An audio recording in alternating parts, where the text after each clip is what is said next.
Mga Lodi, don't skip ads po tayo. Maraming salamat sa patuloy ninyong pagsuporta. Paki-like and share naman dyan mga Lodi.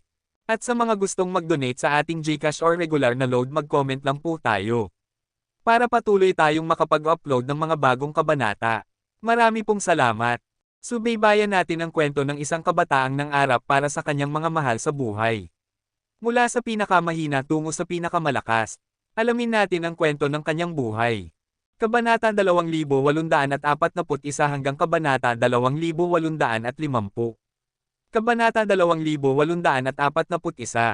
Ang mga normal na nilalang ay ramdam lamang na napakalakas ni Bar. Mahirap tukuyin kung gaano talaga siya kalakas. Ang mga mukha ng mga Diyos deified na kalahok sa Geno God list ay nagpakita ng iba't ibang reaksyon. Ang presensyang inilabas ni Bar ay napakalakas para sa isang nasa antas ng primitive. Hindi masama ang kapangyarihang iyon, pero kung sinasabi niyang wala siyang katapat sa kaparehong antas, medyo sobra na iyon, sabi ng isang extreme king primitive deified habang nakakunot noo. Kung ako ang kalaban niya, madali ko siyang mapipigil. Ganoon din ang iniisip ng iba pang primitive deified. Ngunit sa susunod na saglit, nagbago ang mga mukha nila. Pang! Sumugod si Bar kay Hansen. Sa mismong pagtama ng kanilang kamao, ang buong katawan ni Bar ay sumabog na parang nuclear. Bawat hibla ng laman niya ay sumabog ng kapangyarihan. Pinakawalan niya ang lahat ng puwersa sa kanyang katawan. Isang malaking itim na araw ang umusbong. Para itong bibig ng demonyo na kayang lalamon ng lahat. Ang mga bulalakaw at maliliit na planeta sa kalawakan ay nadurog ng nakakatakot na lakas. Lahat ng nasa saklaw ng pagsabog ay winasak. Ang ganitong uri ng puwersa ay higit pa sa kayang gawin ng normal na primitive deified. Walang ibang primitive deified na kayang pasabugan ang kanilang god body ng ganito. Wala ring kayang gumamit ng sariling katawan na tulad ni Bar. Ang ganitong uri ng pagsabog ay kasintindi ng isang mabigat na atake mula sa isang transmutation class deified. Lintec, baliw ang taong ito, sigaw ng isang primitive deified. Ganito ba siya lumaban? Ginagawa niyang bomba ang sarili niya. Ang itim na araw ay kumislap sa kalawakan ng 5 segundo bago magsimulang lumiwanag. Ang alon ng pagsabog ay nagpatibok ng mga dibdib ng lahat. Ang mga normal na nilalang na nanonood ay nanginag sa takot. Hindi nakapagtataka kung bakit ang isang deified elite ng destroyed ay nakakatakot. Siyempre, kaya nga tinawag na henyo si Bar. Kahit ginamit niya ang basbas ni Hansen para maging deified, ang mga nagawa niya ay hindi bababa sa ibang umakyat sa ganung antas. Baka nga mas malakas pa. Dollar ang malas. Una pa lang niyang laban ay si Bar na agad, isang taong handang magsugal ng buhay. Kahit hindi siya mamatay, siguradong pipili siya. Ngunit hindi iyon ang nangyari. Sa gitna ng abo at liwanag, lumitaw si Dollar. Wala man lang galo sa katawan o sa suot na armor. Paanong posible ito? Hindi siya nasaktan, paano niya nagawa ito, nagulat ang lahat. Nagtaka sila kung may espesyal na Geno art o kayamanang gamit si Dollar. Samantala, humalaklak si Bar na parang baliw. Hindi nakapagtataka na ikaw si Dollar. Alam kong hindi ka basta-basta matatalo. Ngayon, magsisimula na tayo. Ang gagawin ko ay ilalabas ang tunay kong kapangyarihan. Nasunog ng apoy na tulad ng apoy ng demonyo ang buong katawan ni Bar. Naging isang itim na nilalang siya na muli namang sumugod kay Hansen. Pang! Pang! Pang! Pang! Paulit-ulit na sumasabog ang katawan ni Bar at muling nabubuo. Ang bawat atake niya ay isang pagsabog ng sarili. Para siyang immortal na demonyo. Ang mga Diyos deified na nanunood ay nangilabot. Ngunit ang higit na nakakagulat ay ang kalmadong tindig ni Dollar. Nakalutang lang siya sa kalawakan, parang Diyos. Isang simpleng suntok ang ginagawa niya upang pigilan lahat ng malulupit na pagsabog ni Bar. Ang pinakamalakas na pagsabog ay parang paputok lang sa harap ni Hansen. Hindi man lang siya natitinag. Napakalakas, sobrang lakas ni Dollar. Habang nagsisigawan sa tuwa ang ilan, karamihan sa mga nilalang ay hindi pa rin moari kung gaano katindi si Dollar. Samantala, sa Narumon, pinapanood ni Hisha ang laban ni Hansen at Bar. Ang mga mata niya ay nagliliyab sa pagnanais na lumaban. Tapusin na natin ito. Alam na ni Hansen ang lakas ng destroyed skill ni Bar. Malakas, pero hindi mapigilan. Ang tanging bentahe ni Bar ay ang indestructible na katawan niya. Ayaw na ni Hansen magpatuloy. Mabilis siyang sumuntok kay Bar. Magandang oras, sigaw ni Bar, sumugod siya. Kahit gaano kalakas ang kalaban, hindi siya natakot. Siyempre, iyon ay dahil sa pagkakaroon ng God Body, hindi kailanman kailangang matakot sa kamatayan. Kabanata 2842. Matapos ang pagsabog, dapat ay muling nabuo ang lakas ni Bar. Ngunit ang mga nanonood ay nakakita ng kakaiba. Ang itim na araw na sumabog ay biglang inagaw at iniangat ni Hansen. Hindi ito parang enerhiya mula sa pagsabog kundi mistulang isang malaking itim na bola. Gamit ang isang kamay, hinawakan ni Hansen ang malaking bola at iniangat-angat ito ng 2 beses. Napatigil ang lahat habang pinapanood siyang parang naglalaro lang ng bola. Hindi maintindihan ng mga manunood ang nangyayari. Yung enerhiya ng pagsabog parang na-freeze. Iyon ba ay isang Ice Geno art? Hindi siguro. Wala namang epekto ng pagyayelo. Buwisit. Iyan ba ang tinatawag na legendary time freeze? Wala kang alam. Ang time freeze ay nagpapahinto sa galaw, pero bakit niya parang bola lang nilalaro iyon? Posible ba na time freeze nga? Kaugnay ba sa oras at espasyo ang talento ni Dollar? Imposible. Ang mga talento ng oras at espasyo ay napakabihira.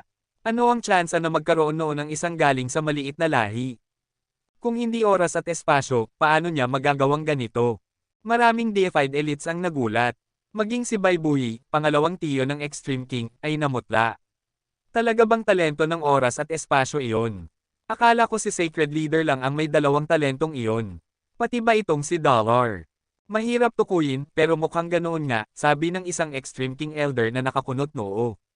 Sa madilim na sulok ng palasyo, nagtanong si Old Vulture, Old Cat, totoo bang may 2 talento siya ng oras at espasyo? Imposible. Hindi ganoon kadali hanapin ang mga iyon, sagot ni Old Cat, bagamat halata ang kalituhan sa kanyang mukha. Pero kahit saan mo tingnan, mukhang iyon nga. Nakatingin si Old Vulture kay Hansen, na hawak pa rin ang itim na bola. Sa hardin naman, kumurap si God at ngumisi. Nakokontrol niya ang mga cogwheels ng universo. Isang nakakawiling kapangyarihan. Maging ang very high sense ng very high ay hindi kaya iyon. Isa siyang nakakaaliw na synergeneic. Inihagis ni Hansen ang itim na bola patungo sa isang planeta.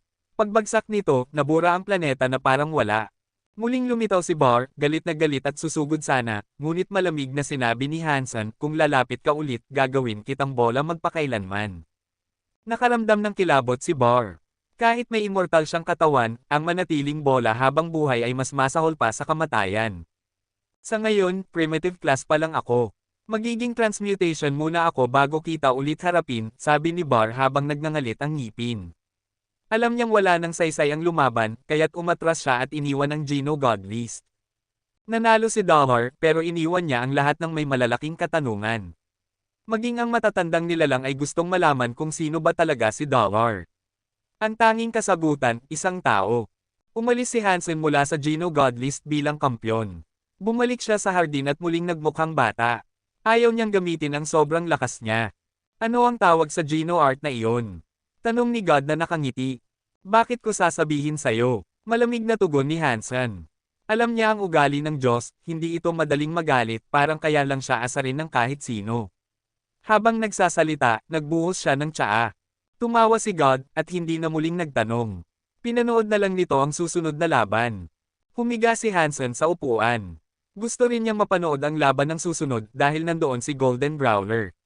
Iyon ang ika-4 na laban, at gusto niyang malaman kung iyon nga ba ang kanyang Golden Brawler. Hindi niya napansin kung sino ang nasa ika-2 laban. Nang tingnan niya, nanlaki ang mga mata niya. 2 deified ang maglalaban na hindi pa niya naririnig. Ang isa ay tinawag na Dolek, at iyon din ang pangalan niya. Ang isa pa ay tinawag na Queen ng Space Garden. Space Garden? Ilan ba ang Space Garden sa universo? Ang Space Garden ko walang reyna, nagtatakang isip ni Hansen habang nakatitig sa Space Battleground. Isang anino ang pumasok sa labanan. Ang katawan nito ay bughaw na tila transparent na liwanag. Para itong jelly na kumikislap at may anyong dambuhala. Ngunit nang lumitaw ang kabilang kalahok, napasigaw si Hansen at halos mawala ng boses. Si Wang Fujing iyon. Mabilis siyang naging primitive deified. Nagulat si Hansen. Kaya pala tinawag niyang sarili niya na Queen ng Space Garden. Binalaan niya ang lahat ng tao roon na huwag ipahayag na sila ay tao.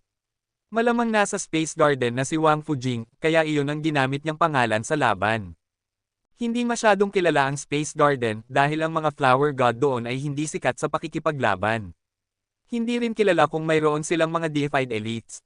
Ngunit ang Dolek ay mabilis na nakakuha ng atensyon. Ang mga Dolek, hindi ako makapaniwala na buhay pa ang lahing iyon. Akala ko winasak na sila ng Sky Palace. Hindi ganoon kadaling lipulin ang Daleks. Isa silang lahi na parang iisang katawan. Kapag may isa pang buhay, maaari silang dumami at buuin muli ang lahi. Mukhang batang-bata pa itong Dalek na ito. Katatapos lang niyang maging primitive. Magaling ang Dalek sa paghahati ng enerhiya. Hindi man ito tulad ni Bar at ng kanyang destroyed god body, pero nakakatakot pa rin. Sigurado akong hindi kakayanin siya ng Queen ng Space Garden. Basta-basta na lang ba ginagamit ang salitang Queen. Ang hambog naman ng babaeng iyon. Habang nag-uusap ang lahat, biglang lumabas ang nakakatakot na asul na kadena ng enerhiya mula kay Dalek. Sumuntok ito kay Queen, tinakpan ang buong kalangitan ng bughaw na liwanag. Sa harap ng dambuhalang Dalek, maliit na maliit si Wang Fujing. Ngunit sa sumunod na saglit, itinaas niya ang mahaba at magagandang binti niya, at parang battle axe na tumama kay Dalek. Pang! Napilas ang mga bughaw na kadena at nahati sa dalawa ang dambuhalang katawan ni Dalek na parang jelly. Kabanata 2843. Ha! Ha! Ang isang Dalek ay hindi basta-basta napapatay. Kapag pinutol mo ang katawan nila, dadami lang sila. Walang nagiging Diyos sa Space Garden noon. Natural lang na asahan na ang mga lalabas doon ay walang karanasan sa ganitong bagay. Siguradong hindi pa niya narinig ang tungkol sa Dalek. Kung hindi, bakit niya hihiwin ang katawan ng isang Dalek ng ganoon? Hindi niya alam na kapag hiniwa ang katawan ng Dalek, ito'y hahati at magiging dalawa. Ngayon, mapipilitin siyang lumaban sa dalawang Dalek at hindi naman kalahati ang lakas ng mga ito. Ang dalawang Dalek ay may kaparehong lakas ng isang buo at kumpletong Dalek. Ibig sabihin, isa pang kalaban ang kahaharapin niya. Oo, ang mga Dalek noon ang may pinakamapanganib na kakayahang dumami. Grabe silang kumalat sa universo. Nagdulot sila ng maraming sakuna, at napilitan ng Sky Palace na lipulin sila. Hindi ko akalain na may natira pa, at higit pa, naging Diyos pa sila. Ang mabilang sa ganitong kalaban ay tunay na kamalasan para kay Queen. Hindi gumalaw si Wang Fujing. Nakita niyang nahati ang Dalek sa dalawa. Muli niyang iniangat ang mahahaba niyang mga binti at pinutol ang mga ito sa baywang. Mula sa dalawa, naging apat ang mga Dalek. Mas maliit sila ngayon, ngunit umatungal habang umaatake kay Wang Fujing. Tahimik si Wang Fujing. Ang kanyang mga binti ay parang matalim na espada na paulit-ulit na humihiwa. Lahat ng Dalek na nasa harapan niya ay hinihiwa niya, ngunit mas lalo lang silang dumami. Hindi na maliligtas ang Queen na ito. Hindi ba niya alam na kapag mas hinihiwa niya ang mga Dalek, mas dumarami ang mga ito, at mas lalong lumalala ang sitwasyon? Anong magagawa niya? Noon, nagpadala ang Sky Palace ng mga butterfly class na mandirigmang may elemento ng apoy para tuluyang sunugin ang mga Dalek. Malinaw naman na hindi apoy ang elemento ni Queen. Wala siyang magagawa laban sa napakaraming Dalek. Tama ka. Maliban na lang kung mayroong elemental na kahinaan na pwedeng samantalahin o isang ganap na puwersang kayang supulen sila, kahit isang Diyos ay hindi kayang talunin ang isang Dalek. Patuloy ang paghiwa ni Wang Fujing. Ngunit habang damadami ang mga Dalek, hindi nababawasan ang kanilang kapangyarihan. Pulala ng pulala ang kanyang sitwasyon. Nang inakala ng lahat na napalibutan na siya at wala ng pag-asa, biglang naglaho si Wang Fujing sa kanyang pwesto. Sa sumunod na sandali, lahat ng nilalang ay nakakita ng isang kamangha-manghang palabas ng pagpatay. Ang katawan ni Wang Fujing ay paulit-ulit na naglalaho at muling lumilitaw sa larangan ng digmaan. Para siyang makinang pumatay na kayang mag-teleport. Saan man siya lumitaw, nahihiwa ang mga katawan ng mga Dalek. Dumarami man ang mga Dalek, wala itong saysay kay Wang Fujing. Palagi siyang nakakalitaw saan man niya gusto at napapatay ang lahat ng Dalek na nakapaligid sa kanya. Parang tigre sa harap ng kawan ng tupa.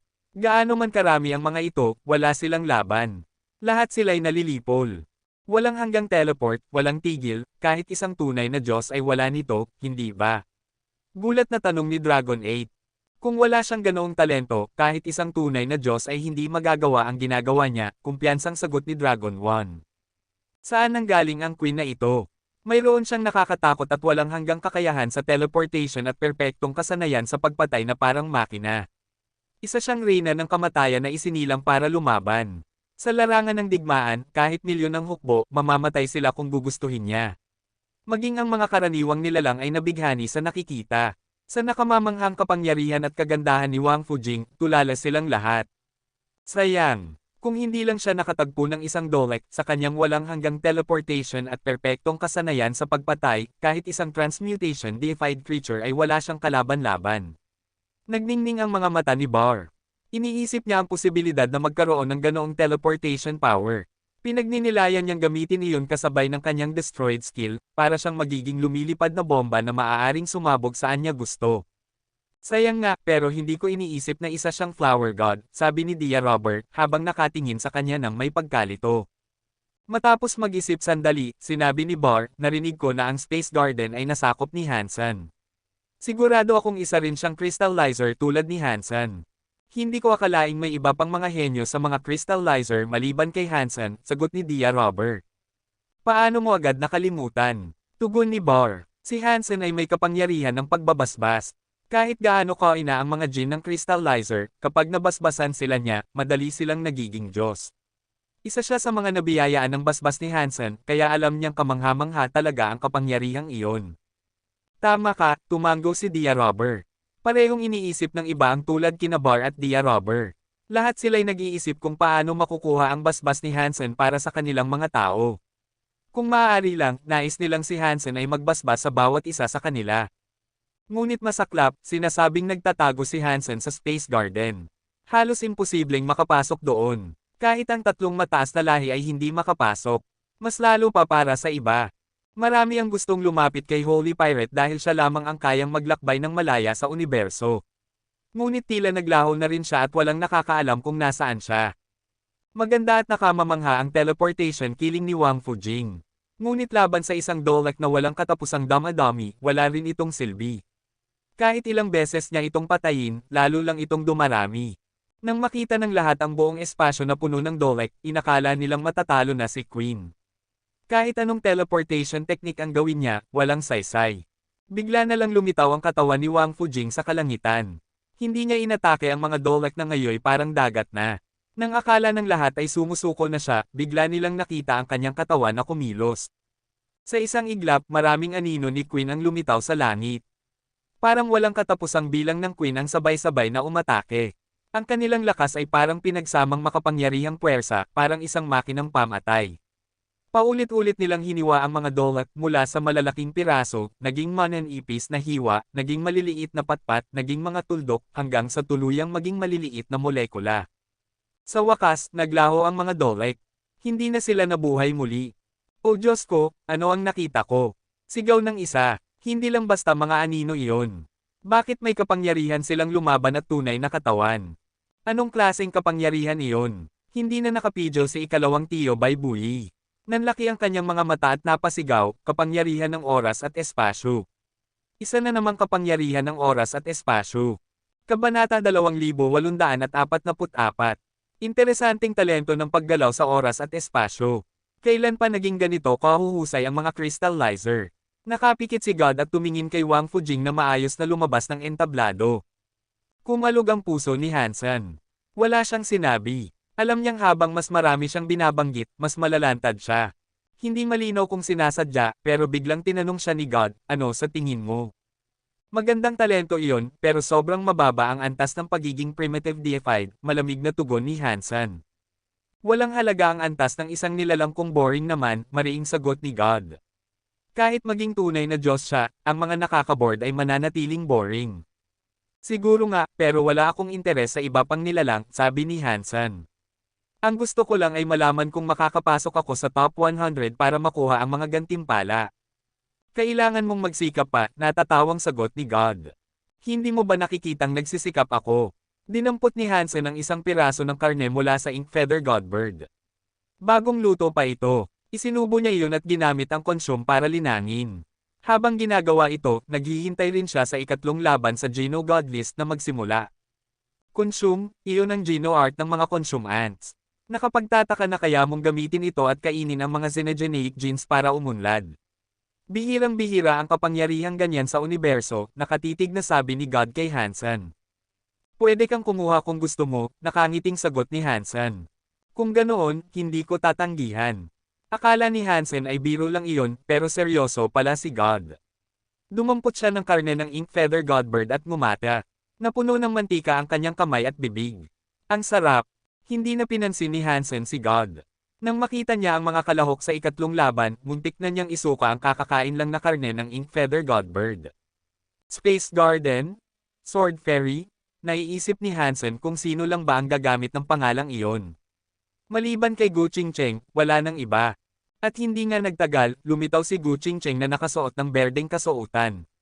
Parang diwata siyang lumulutang sa larangan ng labanan.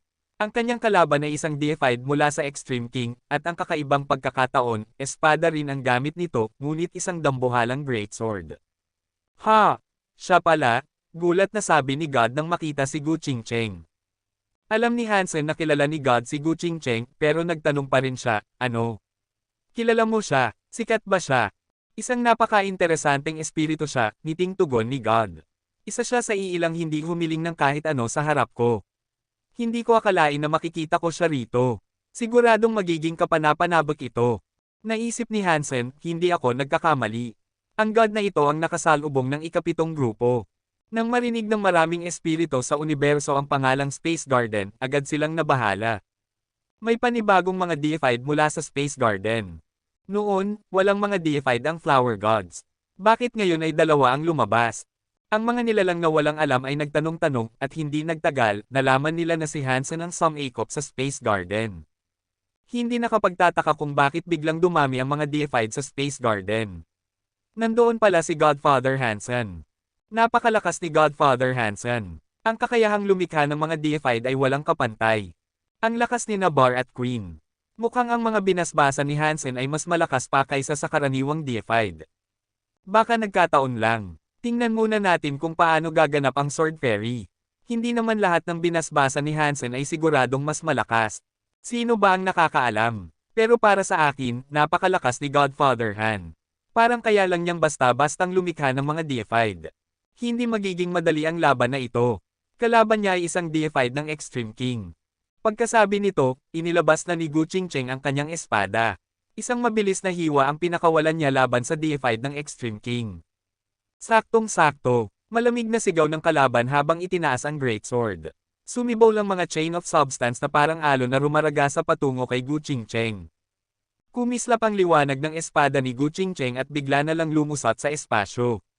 Hindi nakita ng mga karaniwang nilalang kung ano ang nangyari, pero bumukas ang malaking sugat sa dibdib ng Extreme King deified, lumantad ang kanyang mga tadyang at mga laman loob. Umagos ang dugo ng Diyos na parang ulan. Nabigla ang kanyang mukha at hindi na niya hinayaang maulit pa ang atake ni Gu Qingcheng. Agad siyang sumuko at tumakas mula sa labanan. Tinanggap mo ang hiwa ko at hindi ka namatay. Hindi ka rin ganoon kaina, malamig na wika ni Gu Qingcheng. Isinuksok niya ang espada at lumipad palabas ng larangan ng labanan. Grabe, isang hiwa lang para talunin ang isang Extreme King deified, sobrang lakas. Ang Sword Fairy ay sobrang astig. Ang kanyang kasanayan sa espada ay napaka-overbearing. Ang lakas talaga ni Godfather Hansen. Lalong gumagaling ang mga binasbasan niyang deified. Hindi ko alam kung ilang deified na ang nalikha ni Godfather Hansen, pero kung magpapatuloy ito, baka masakop niya ang buong universo. Buwisit na Hansen. Anong klaseng kapangyarihan meron siya? Bakit kaya niyang lumikha ng napakaraming deified na ganoon kadali? At bakit silang lahat ay napakabangis? Kailangan nating makahanap ng paraan para makapasok sa Space Garden. Dapat mahuli si Hansen, kahit ano pa ang kapalit. Hindi lamang mga karaniwang nilalang ang nag-isip nito. Maging ang mga pinuno ng malalakas na lahi ay nagliliyab ang mga mata. Gusto nilang puntahan ang Space Garden, hulihin si Hansen, at pilitin siyang gawing deified ang kanilang mga tao. Sa Space Garden, nabahala si Qin Zuan. Si Hansen palaging sinasabing manatili tayo sa mababang profile. Kung ganyan ang ginagawa ninyo, hindi ba't magdudulot ito ng gulo? Tumawa si Little Uncle Wang Yuhang. Huwag kang mag-alala, sinabi ni Brother King sa lahat na si Hansen ang nasa Space Garden. Si Little Hansen ang magiging panakitsala. Ayos lang iyon.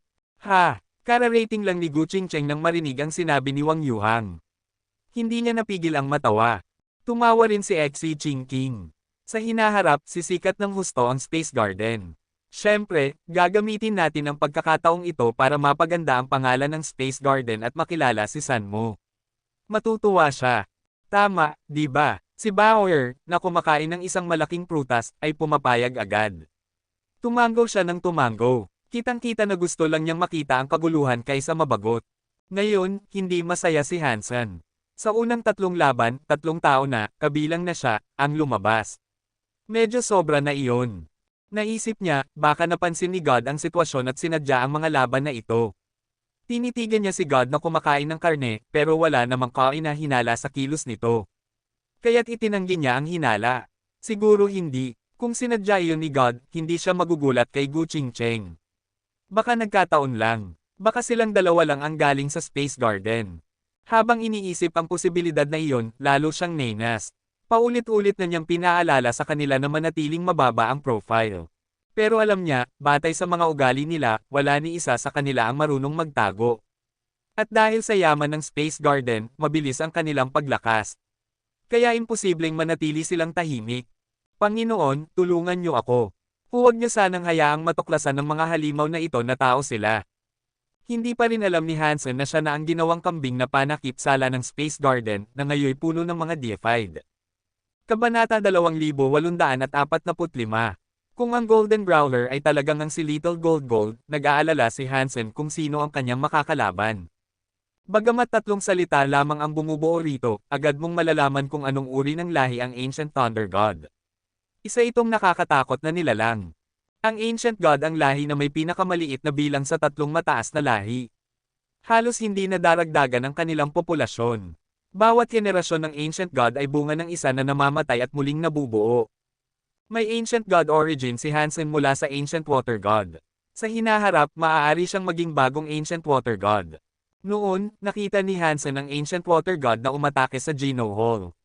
Inisip niya noon na isa itong makapangyarihang nilalang, ngunit hindi niya alam kung gaano talaga ito kalakas. Ngayon, malinaw na isa itong nakakatakot na nilalang na kabilang sa antas ng True God. Ang mga Ancient God ay ipinapanganak na deified. Hindi bihira para sa kanila na maging True God. Kung si Golden Growler nga ay si Little Gold, napakahirap ng laban niya kontra kay Ancient Thunder God. Nagningning ang kalangitan sa mga kidlat habang isang dambuhalang nilalang mula sa lahi ng Ancient God na binuo ng purong kuryente ang lumitaw sa espasyo ng labanan. Katulad ito ng Ancient Water God. Ang buong katawan ng Ancient Thunder God ay binuo ng kidlat. Bawat galaw nito ay nagdadala ng nakakatakot na puwersa. Ang buong espasyo ay kumikislap sa kidlat, tila konektado mismo sa katawan ng Ancient Thunder God. Sa itsura pa lamang, mas mukha itong tunay na Diyos kaysa kina King Jun at iba pa. Nang kumilos ang substance chains ng Ancient Thunder God, parang lumubog ang dibdib ni Hansen. Nagsimula siyang umasa na hindi si Little Gold ang Golden Growler. Malinaw na isa itong True God Elite na nasa tuktok ng piramide. Isang anino ang biglang lumitaw malapit sa Ancient Thunder God. Ang katawan nito ay hindi malaki, mga 3 talampakan lang ang taas. Ang katawan ay tila gawa sa purong ginto. Parang halo ng leon at kirin, may gintong sungay sa ulo at buhok na tila purong ginto. Totoo nga, siya si Little Gold. Natuwa si Hansen at sobrang na-excite. Ngunit agad din siyang nabahala dahil ang unang laban ni Little Gold ay laban sa Ancient Thunder God. Pakiramdam niya, malamang matatalo ito. May dugong growler pa siya, pero hindi ito dalisay, sabi ni God habang nakatitig kay Little Gold.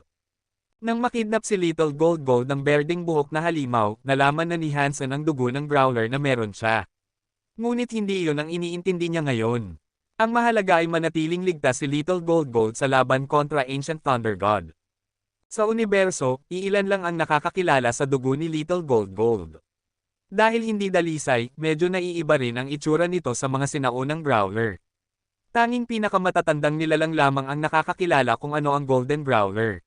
Hindi na nag-abalang alamin pa ng Ancient Thunder God kung saan nanggaling si Little Gold. Sa tinig na parang kulog na umuugong sa espasyo, sinabi nito, "Kung aalis ka ngayon, maaari ka pang magpatuloy sa walang saysay mong buhay."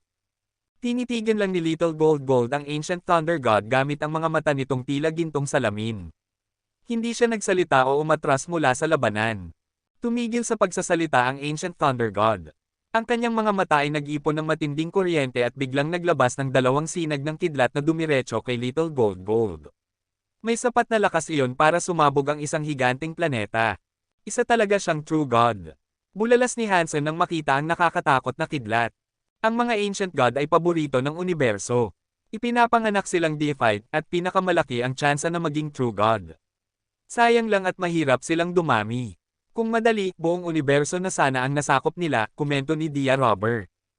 Bago tumama ang nakamamatay na kidlat kay Little Gold, ibinuka nito ang bibig. Maliit lang ang katawan niya, pero napakalaki ng ulo, tulad ng isang lalaking leon. Ang Ancient Thunder God ay dambuhalang nilalang na halos 300 talampakan ang taas. Malayo ang agwat nila sa laki. Ngunit nang ibuka ni Little Gold Gold ang bibig, naging dambuhala ito, tila kaya nitong lumunin ang langit at lupa. Nilunok niya ang nakakatakot na kidlat. At hindi lang iyon, pati ang mismong katawan ng Ancient Thunder God ay nalunok niya. Nagmistulang bato ang buong universo. Kahit ang pinakamakapangyarihang deified na nilalang ay natulala. Nakatingin silang lahat kay Little Gold Gold, na parang wala lang ang nangyari. Brr! Nagpakabusog si Little Gold Gold, saka naglabas ng malakas na belch na may kasamang kulog. Pagkatapos, umalis lang siya sa espasyo ng labanan habang kumakaway ang buntot. Yun na ba? Tapos na. Nilunok ba niya ang Ancient Thunder God? Hindi pwede, iyon ang Ancient Thunder God. Paano siya nalunok ng isang maliit na gintong halimaw? Imposible. Kailangan itong peke.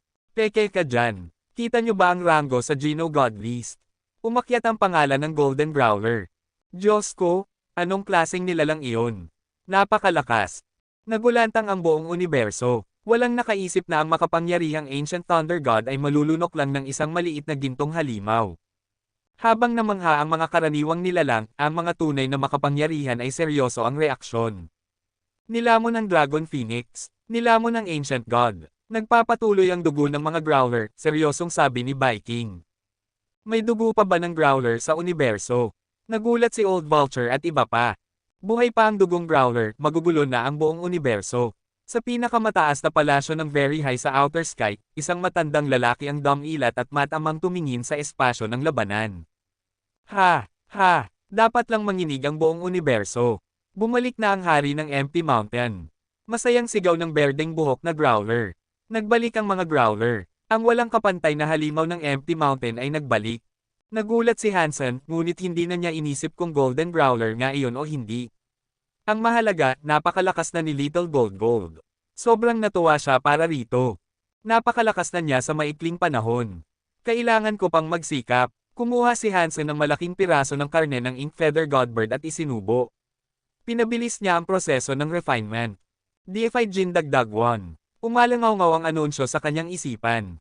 Ang Golden Growler na ito, kahit halo ang dugo, ay hindi na mas mababa kaysa sa dalisay na Growler. Marahil mas mahusay pa nga, bulong ni God habang nakatitig kay Little Gold Gold. Ano man ang kaso, yumanig sa buong universo ang laban na iyon at nagbabadya ng pagbabalik ng Empty Mountain. Bumalik na ang mga Growler.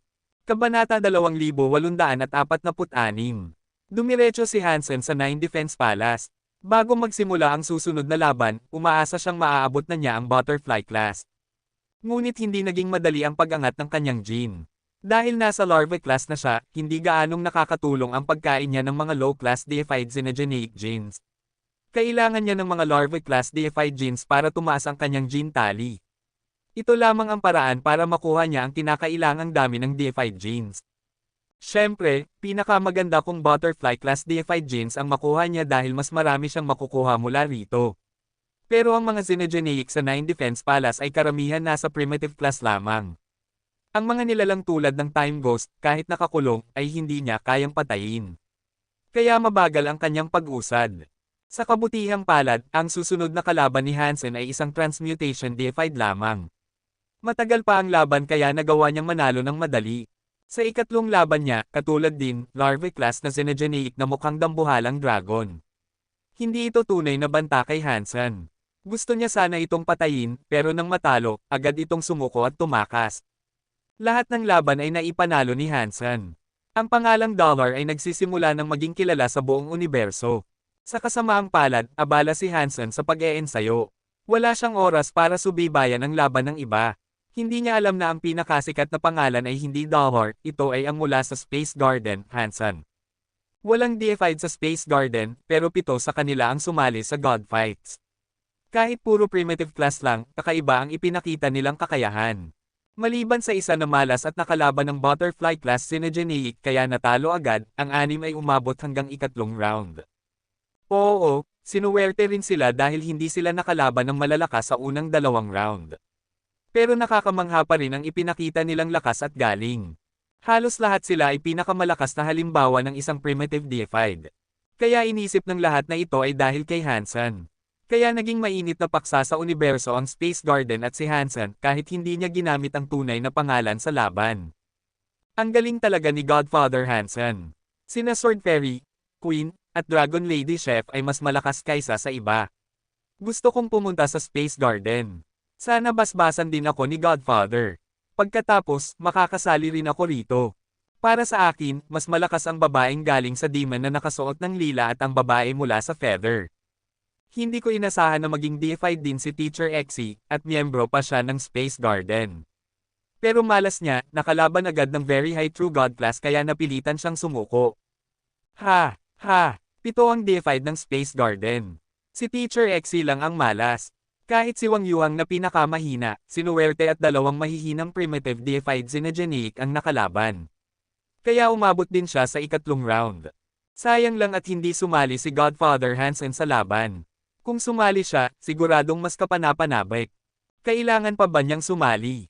Kaya niyang gumawa ng mga deified. Hindi na niya kailangang lumaban. Pwede na siyang yumaman kahit nasa bahay lang. Paano kaya natin makukuha ang basbas ni Godfather Hansen? Kahit ibigay ko lahat ng meron ako, papayag ako. Huwag ka nang mangarap. Lahat ng malalaking lahi ay sinusubukan siyang hulihin. Gumawa siya ng napakaraming deified. Kahit ang 3 mataas na lahi ay naiinggit sa kanya. Sa tingin ko, hindi magtatagal at magiging ika-5 pinakamalaking puwersa sa universo ang Space Garden.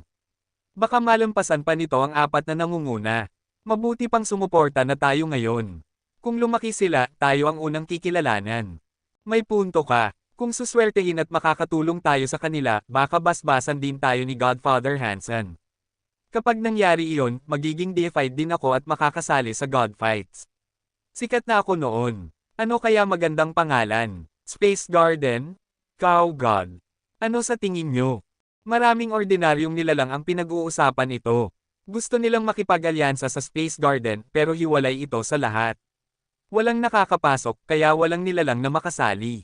Nang makita nilang dinala ni Hansen ang napakaraming makapangyarihang deified doon, naging magkahalong emosyon ang naramdaman ng mga flower gods. Maraming makapangyarihang deified elites ang nandoon. Kaya nilang protektahan ang Space Garden at manghuli ng maraming plant Xenogeneics para makagawa ng mga Genofluids. Pero dahil sobra silang marami, nabahala ang flower gods. Baka isipin ni Hansen na masyadong mahina ang kanilang genes at iwan sila. Umaasa rin sila na balang araw, basbasan din sila ni Hansen para maging deified. Lahat ng malalakas na lahi ay pilit na naghahanap ng paraan para mapasok ang Space Garden. Ang pinaka-interesado sila ay kay Hansen mismo. Kung papipiliin sila sa Space Garden o kay Hansen, walang duda na si Hansen ang pipiliin nila. Lalo na ang very high. Gusto nilang makuha muli si Hansen pero natatakot sila sa sumpa na bumabalot sa kanya. Ayaw nilang malagay sa panganib. Bukod pa roon, natatakot sila sa ipinakitang lakas ng Space Garden.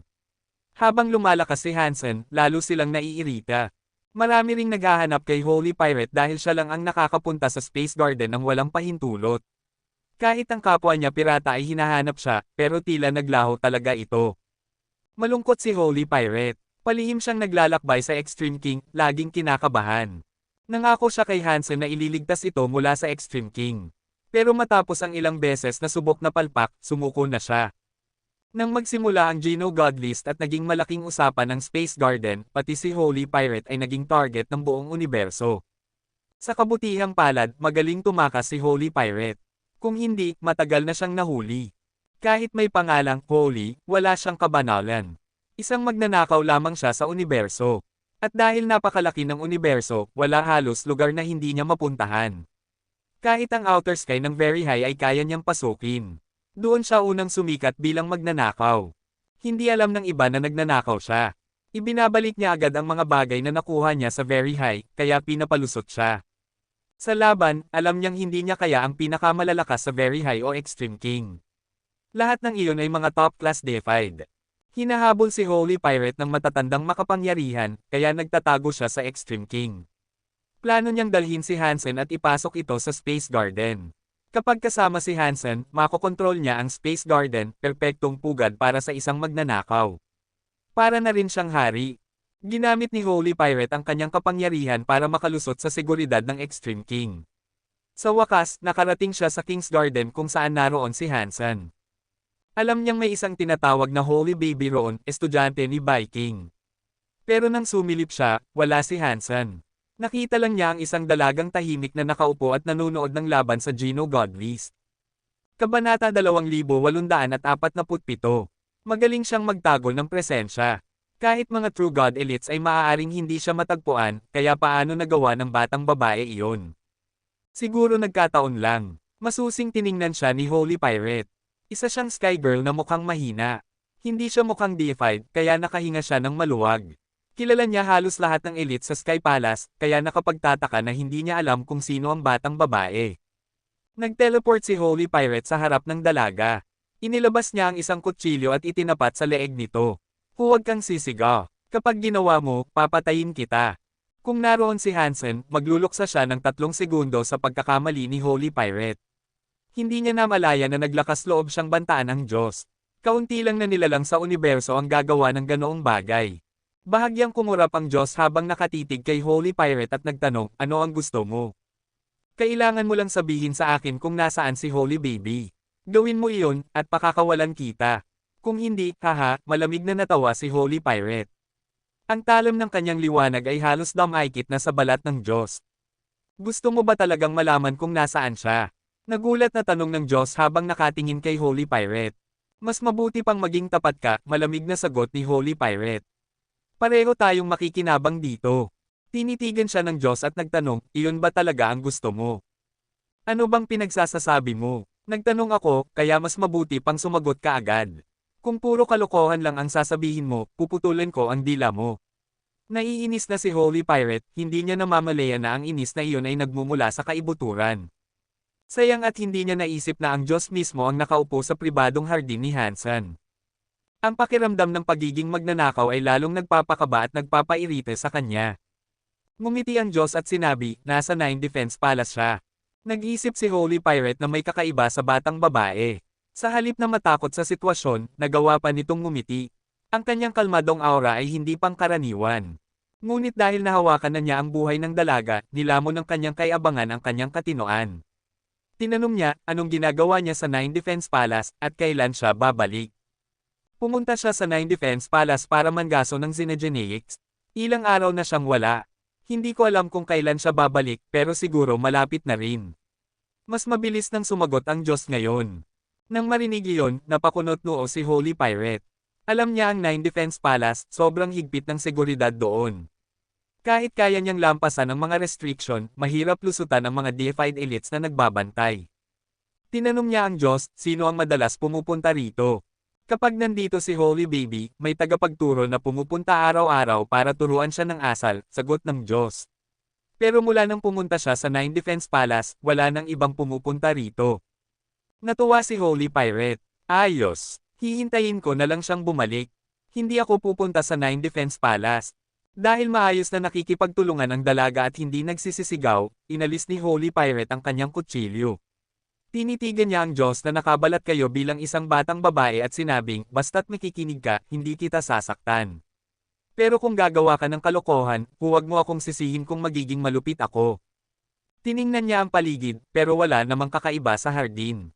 Masayang nanunood ang dalaga ng laban sa Gino Godlist, pero wala siyang interes. Sa halip, kumuha siya ng chess set at tinanong ang dalaga, marunong ka bang maglaro ng chess? Kaunti lang, nakangiting sagot ng Diyos. Magaling. Makipaglaro ka sa akin. Binuksan ni Holy Pirate ang chessboard. Sige. Mas lalo pang ngumiti ang Diyos. Samantala, sa 9 Defense Palace, malalim na huminga si Hansen. Sa wakas, naka 100 na ang deified genes ko, pero magsisimula na ang ika-4 na round ng God Fights. Wala pa akong oras para maging butterfly. Lumabas si Hansen mula sa 9 Defense Palace at tumingin sa Gino Godlist sa kalawakan. Nakita niya ang pangalan ng kanyang kalaban at napabuntong hininga. Ayoko talagang makalaban siya. Hindi pa rin alam ni Isha na si Dollar ay si Hansen. Gustong-gusto niyang talunin si Dollar at mabawi ang kanyang scabbard. Akala ni Hansen ay hindi sila pagtatagpuin, pero itinakda silang maglaban. Wala siyang kawala. Siguro mas mabuti rin. Kailangan ko nang tapusin ito. Hindi niya minamaliit si Isha. Napakagaling ng talento nito. Simula nang sumali siya sa Sky Palace, sinuportahan siya ng husto ng pinuno. Lumakas ng husto ang kanyang pagsasanay kaya umabot siya sa ika-4 na round. Tiningnan ni Hansen ang ibang bahagi ng listahan. Napansin niyang natalo na lahat ng taga-Space Garden sa ika-3 round. Hindi na iyon katakataka, lahat sila ay primitive deified lang. Ang makaabot sa ika-3 laban ay malaking bagay na. Ngunit si Golden Growler ay muling nagpakitang gilas. Hindi siya matitinag. Umabot siya sa ika-4 na laban. Bukod sa laban kay Ancient Thunder God, lahat ng kalaban niya ay agad sumuko bago pa magsimula. Bukod kay Golden Growler, nakilala rin ni Hansen ang ilang pangalan na gumagawa ng maganda, si Bai Buyi ng Extreme King, si Dragon 1 Nanogram Dragon, at si Zhang Xuandao ng Sky Palace. Bakit kaya hindi lumalaban si Bai King? Hindi ba niya gusto ang upuan ng God Spirit? Kahit ang pinuno ng Very High na kilahok. Kakaiba ito, nagtataka si Hansen. Biglang kumislap ang espasyo, turno na niya laban kay Yisha.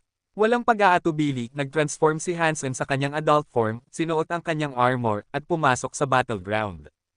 Pagdating niya roon, naroon na si Yisha, sabik na makapasok. Dollar, sa wakas nagkita rin tayo, matalim ang tingin ni Yisha. Knife Queen, bakit hanggang ngayon, daladala mo pa rin ang maliit na bagay na iyon? Matigas na tugon ni Hansen. Hindi ako titigil hanggat hindi ako namamatay, malamig na sagot ni Yisha. Itinaas ni Hansen ang kanyang kamay. Lumitaw ang isang scabbard na parang yari sa itim na bato. Ito ang scabbard na nakuha niya mula sa demon statue. Ayon kay Yisha, ito ay relikya ng Rebate.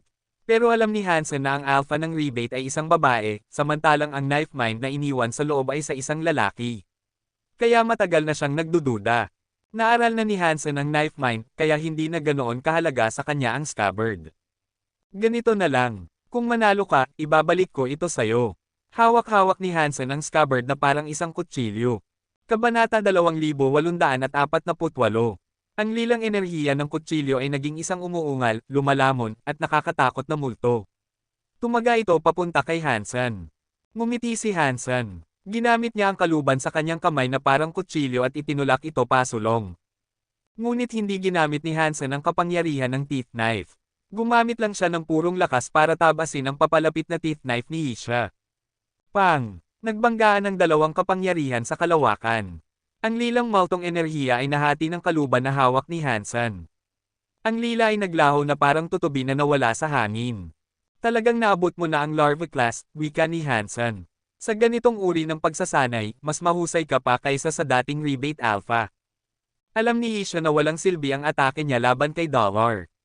Ginamit niya ang teeth knife, na tanging Diyos lang ang nakakaalam kung anong hayop ang pinagmulan ng mga ngipin nito, at nagsagawa ng kakaibang galaw ng kapangyarihan.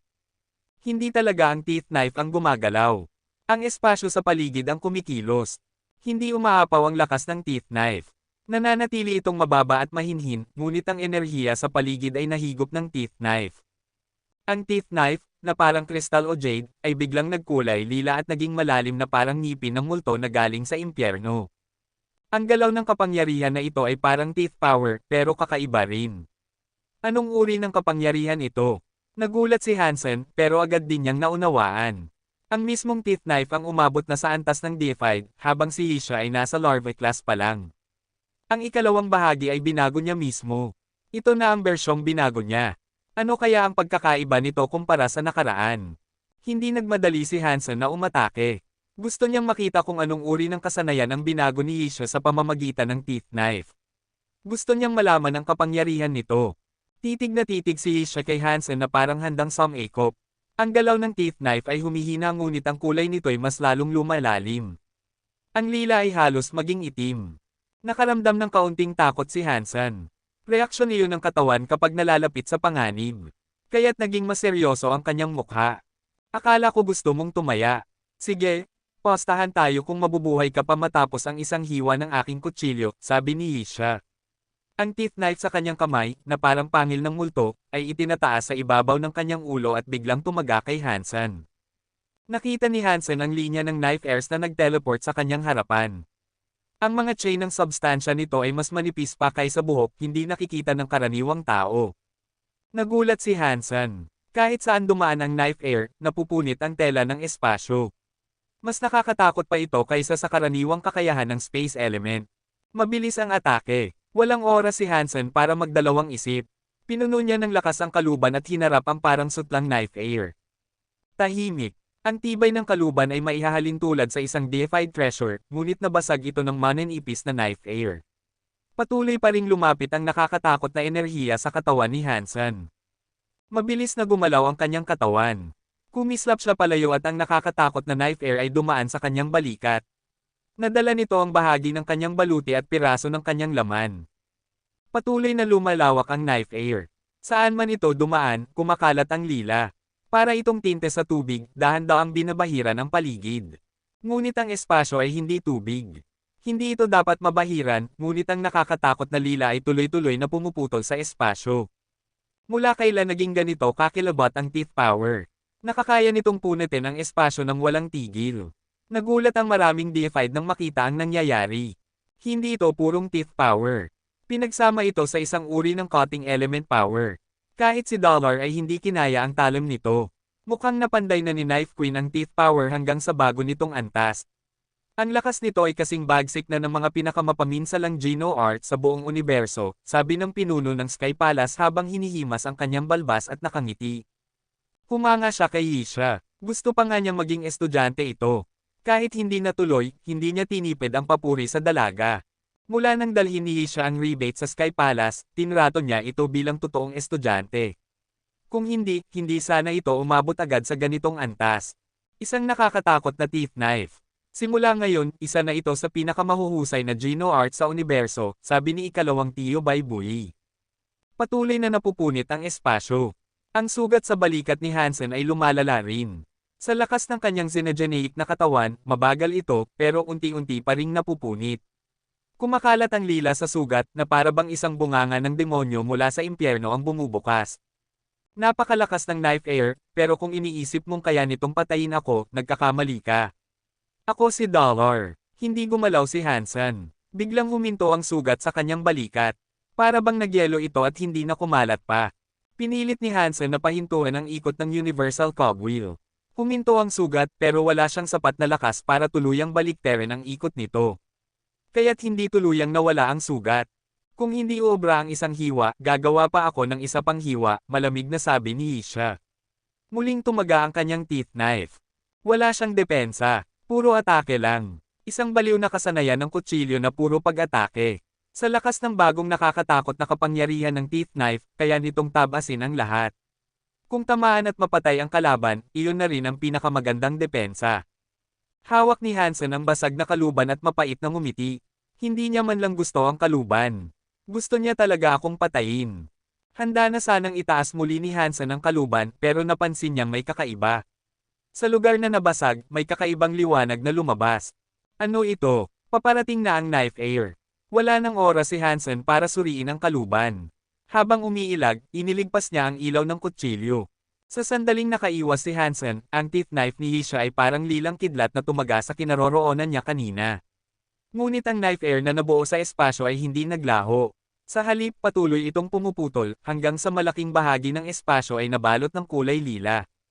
Para itong lilang sapot ng gagamba sa kalawakan. Kabanata 2849. Ang mapupunit na knife air na kayang wasakin ang mismong tela ng espasyo ay patuloy na lumalaganap. Ang buong espasyo ay napuno ng lilang knife air. Para itong higanting lambat na labis na nagbawas ng ligtas na lugar na pwedeng paggalawan ni Hansen. Puro wasak na espasyo ang paligid.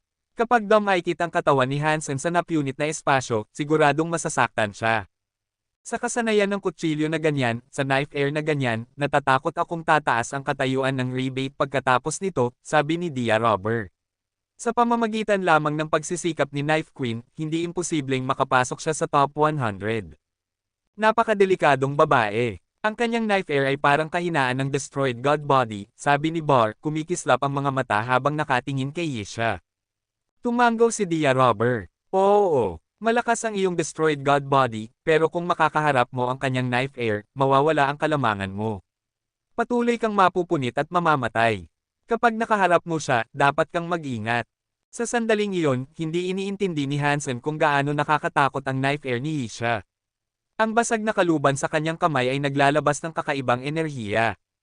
Alam ni Hansen na hindi iyon normal. Kung ang kaluban ay kayang basagin ng knife air ni Yisha, dapat ay tuloy-tuloy itong napupunit. Pero sa bahaging nabasag, hindi kumalat ang knife air. Sa halip, may liwanag na kumikislap mula rito. Malakas na nanginginig ang basag na kaluban na para bang kapag binitiwan niya ito, lilipad palayo. May sikreto ba sa loob ng kaluban na ito? Nagulat si Hansen. Matagal na niyang pag-aari ang kaluban at maliban sa knife mine na nasa loob, wala siyang nakitang kakaiba. Kaya't ang biglaang pagbabagong ito ay nakapagtaka para sa kanya. Muli na namang tumaga si Isha. Naisa nang umiwas ni Hansen, ngunit biglang may enerhiya na lumabas mula sa basag na kaluban. Para itong bulkan na sumabog.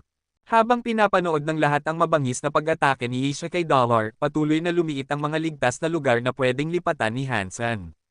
Ngunit biglang, mula sa basag na kaluban sa kanyang kamay, may lilang sinag ng liwanag na lumabas. Pang! Tumama ang lilang sinag sa knife air ni Isha at winasak ito. Dumaan ang sinag, at ang paligid ay parang dagat ng lila. Ang napunit na espasyo ng teeth knife ay naayos ng liwanag ng lilang sinag. Biglang bumalik sa malinaw na itim ang buong espasyo. Maliban sa haligi ng liwanag, wala nang bakas ng lila. Ano ito? Kaya nitong agad na ayusin ang napunit na espasyo, at kaya rin nitong burahin ang kapangyarihan ng teeth knife. Singkit ang mata ng pinuno ng Sky Palace habang nakatitig kay Hansen na may hawak ng liwanag. Lahat ng nilalang sa universo ay nakatitig sa sinag na hawak ni Hansen. Maging si Isha ay hindi na umatake. Nakatingin lang siya sa kamay ni Hansen. Hindi alam ng iba, pero alam ni Isha. Ang kaluban ay iniwan ng Rebate Alpha. Nais ng Alpha na muling matagpuan ito ng magiging tagapagmana. Kaya't isinugol ni Isha ang lahat at pumunta sa Demon Grave para hanapin ito. Ngunit minalas siya. Nakaharap niya si Hansen na nagkukunwaring si Dollar at ninakaw ito. Alam lamang ni Isha na relikya iyon ng Alpha. Hindi niya alam ang sikreto sa loob nito. Kung alam niya, hinding-hindi niya tatagain ng basta-basta ang kaluban.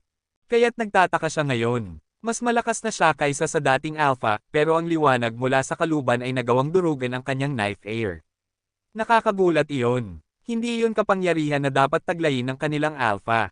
Kung iniwan ng Alpha ang ganoong kapangyarihan sa loob ng kaluban, hinding-hindi siya maniniwala.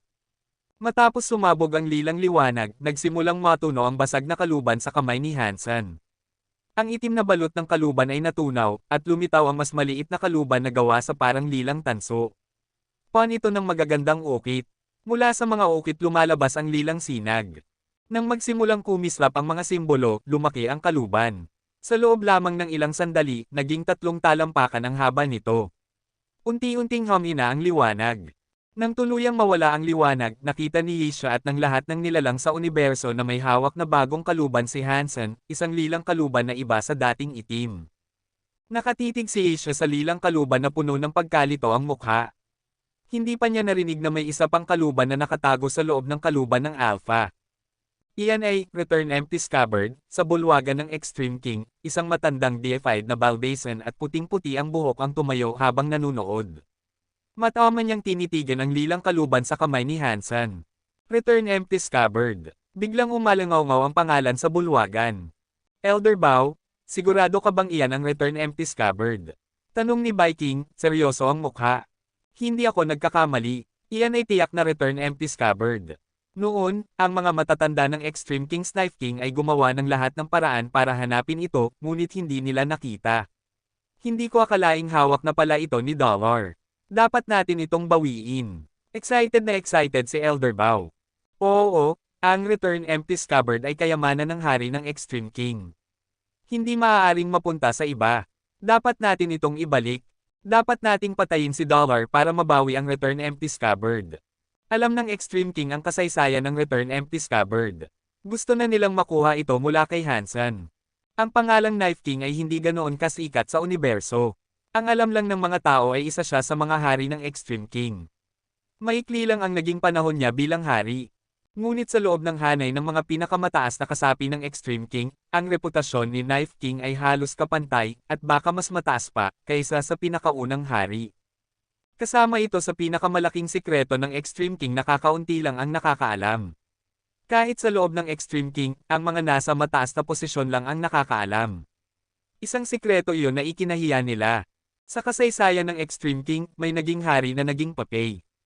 At ang nasa likod nito ay isang Diyos na tinatawag na Sky Armor. Ilan sa mga hari ng Extreme King ay naging papay at naligay sa ilalim ng kontrol nito. Kahit iilan lang sa mga mataas na kasapi ang nakakaalam tungkol kay Sky Armor God, para sa Extreme King ito ang pinakamalaking kahihiyan. Hanggang sa ipanganak si Knife King.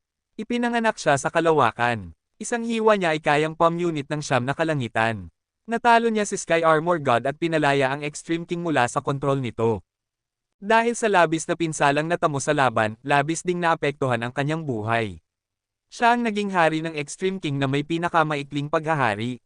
Ayaw ng Extreme King na ipaalam ang kaiyahiyang kasaysayang iyon, kaya't mataas ang reputasyon ni Knife King sa loob ng kanilang lahi. Pero sa labas, kakaunti ang nakakaalam tungkol sa kanya, kumpara sa ibang hari. Kabanata 2850. Noong panahong iyon, iilan lamang sa mga pangunahing pinuno ang nakakaalam na ang tadyang ng Diyos na si Sky Armor ay aktwal na naglalaman ng kanyang pagka-Diyos. Ngunit hindi iyon buo, bahagi lamang ang nahati noong tumakas si Sky Armor God, kaya't ang tadyang ay hindi kumpleto bilang isang pagka-Diyos. Wala ring senyales ng kalungkutan ng Diyos na lumitaw pagkatapos.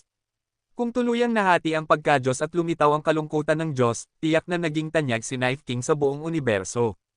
Dahil bahagi lamang ang natanggal, alam ni Knife King na labis niyang nasugatan ang kanyang kalaban. Isa siyang elitistang may kakayahang makarating sa Geno Hall. Sa kasamaang palad, namatay siya sa sakit. Nasaktan ng husto si Sky Armor God. Dahil sa pinsala sa kanyang pagka-Diyos, inabot ng maraming taon bago siya nakarecover. Nang bumalik siya sa Extreme King, wala na itong kontrol sa kanya. Sa ilalim ng pagsasanay ni Knife King, nakalikha ang lahi ng ilan pang mga tunay na Diyos na elitista. Hindi na niya muling nakitang pagkakataong muling mamuno, kaya't gumamit siya ng panlilinlang sa pamamagitan ng God Doll sa loob ng Destiny's Tower, upang muling mapasailalim ang Extreme King sa kanyang kapangyarihan. Ngunit winasak ni Hansen ang God Doll. Dahil nadamay si Han Jinji, inakala ni Sky Armor God na si Empty God ang Samaire sa kanyang manika. Kaya't kinaputin din niya si Empty God. Matagal nang hinahanap ni Sky Armor God ang tadyang na tinaga ni Knife King, ngunit hindi niya ito natagpuan. Alam ng mga Extreme King na ginawa ni Knife King itong kaluban upang paglagyan ng Return Empty Knife. Nang mamatay siya, nanatili ang espada, ngunit nawala ang kaluban. Pinaghahanap ito ng Extreme King, ngunit nabigo silang makita kung saan ito napunta. Hindi nila inakalang ang Return Empty Scabbard ay nakatago sa loob ng isa pang kaluban, at higit sa lahat, nasa kamay pa ng isang tagalabas. Sa loob ng isang templo, iminulat ni Sky Armor God ang kanyang mga mata. Nakatuon siya sa Return Empty Scabbard na hawak ni Hansen. Ang aking tadyang, napakatagal na panahon, sa wakas natagpuan na kita. Oras na para mabawi ka. Pagkaraan, inalis niya ang tingin sa Return Empty Scabbard at tumingin kay Hansen. Malamig niyang sinabi, isa lamang siyang larvae class Xenogeneic. Kailangan ko lamang sakupin ang katawan ng iba sa universo, at madali ko siyang mapapatay. Kumunat ang noo niya, ngunit nasa Geno God list siya. Kapag umalis siya doon, hindi ko na malalaman kung saan siya nagmula. Tumingin si Sky Armor God sa listahan ng laban. Nakita niyang magkasama ang pangalan ni Dollar at Knife Queen. Sa ibaba, nakasaad na ang susunod na laban ni Hansen ay laban sa isang butterfly deified Xenogeneic na tanyag. Kung gayon, kukunin ko ang aking tadyang sa pamamagitan ng Asterisk Geno God list. Nakatuon ang tingin niya kay Hansen at sa Return Empty Scabbard. Hindi alam ni Hansen ang pinagmulan ng Return Empty Scabbard, ngunit ang presensyang lumalabas mula rito ay katulad ng presensya ng Skyvine Radish at Evil Lotus God Spirit Gene. Napaisip siya, kakaiba. Ginawa ba ang kalubang ito mula sa material ng pagka-Diyos? Hindi ko akalaing kayang gawin iyon ng Rebate Alpha. Hindi rin nagtataka si Hisha kung bakit napakahalaga ng kaluban para sa Alpha. Nakakunot ang kanyang noo at hindi muling umatake. Napaka-misteryoso ng kaluban na ito. Kayang pigilan ang Teeth Knife Power. Kahit ang binago kong bersyon ay naiipit ng kalubang ito. Dahil nasusupal ang kanyang Teeth Power, humina ang kanyang lakas. Mas mahirap para kay Hisha na talunin si Dollar. Ngumiti si Hansen at nagsabi, mukhang pinipigilan ng kaluban ang iyong kapangyarihan. So what? Taas kilay na sagot ni Hisha. Muling lumitaw sa kanyang kamay ang kapangyarihan ng ngipin. Itinaas niya ito at itinuro kay Hansen, handa pa ring lumaban. Ngunit ikinagulat ng lahat ang ginawa ni Hansen. Bigla niyang ibinaligtad ang mga kamay at itinapon ang kaluban kay Hisha. Lumipad ito at dumaikit sa kanyang teeth knife. Nagulat ang buong manunood. Kahit hindi nila alam ang tunay na halaga ng Return Empty Scabbard, malinaw na ito ay isang makapangyarihang kayamanan. Kaya nitong supulan ang kakilakilabot na knife heir ng Knife Queen, ngunit basta na lamang itong ibinigay ni Dollar sa kanya.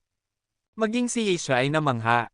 Tinitigan niya si Hansen at nagtanong, ano ang ibig sabihin nito? Madali sanang mananalo si Dollar gamit ang kaluban, ngunit pinili pa rin niyang ibigay ito. Impresibo ang iyong kasanayan sa espada, ani Hansen na nakangiti. Kung matatalo ka dahil lamang sa kaluban, sayang naman. Hindi mahalaga kung ako'y manalo ngayon. Ipapahiram ko muna sa iyo ang kaluban. Sa susunod na talunin kita, babawiin ko ito. Grabe, ang kapal ng mukha. Paano niya nagagawang makipaglaro ng ganito? Hindi ka panipaniwala. Parang nakalimutan niyang muntik na siyang mapatay kanina ni Knife Queen. Mga bobo, nililigawan niya si Knife Queen. May gusto siya kay Yisha. Kung hindi, bakit niya basta-basta ibibigay ang kaluban? Pwede kasing matalo siya at tuluyang makuha ni Knife Queen ang kaluban. Kung tutusin, parang may punto ka. Grabe, nililigawan ang kalaban sa gitna ng Gino Godlist. Sobrang tapang nito.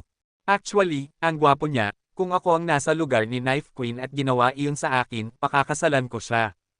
Hoy, tumigil ka sa ilusyon mo. Bakit ka gugustuhin ng isang deified elite? Tahimik lang na tinitigan ni Yisha si Hansen. Pagkaraan, dahan-dahan niyang inilabas ang teeth knife. Lumabas ang knife heir na tila sutla, pumuputol sa kalangitan at lumalagapak sa lupa. Mas malakas na ngayon ang kapangyarihan ni Yisha. Kahit siya mismo ay nagulat. Ang kaluban na pumipigil sa kanyang kapangyarihan ay siya ring nagbigay ng mas matinding lakas dito. Sa sandaling hawak niya ang Return Empty Scabbard, lumakas ang kanyang teeth knife ng husto. Noon pa man, aksidenteng napasa kamay ng Rebate Alpha ang Return Empty Scabbard. Hindi niya natuklasan ang totoong sikreto nito, ngunit naunawaan niya ang isip ng espada na nasa loob. Sa pamamagitan nito, nalikha niya ang Teeth Powers at Teeth Knife. Ang pinagmulan ng Teeth Power ay ang Return Empty Scabbard. Ngayon, hawak ito ni Yisha. Para siyang tigre na binigyan ng mga pakpak, lalong lumakas ang kanyang kapangyarihan. Kung matututuhan pa niya ang lihim ng Return Empty Scabbard, lalo siyang magiging makapangyarihan. Oh no, sobra siyang naging mayabang. Dahil sa kaluban, mas malakas ngayon si Knife Queen. Baka kaya niyang talunin maging ang Butterfly Elite. Malas ni Dollar, tuwang-tuwang wika ni Wang Yuhang. Iyan kasi, puro pambababae sa gitna ng laban. Karapat-dapat sa kanya, anit ang Zinlio na nakangiti pero naiinggit. Ano ba ito? Dapat ako ang nambababae. Sa susunod na Gino Godlist, manliligaw ako ng maraming deified Xenogeneic ladies.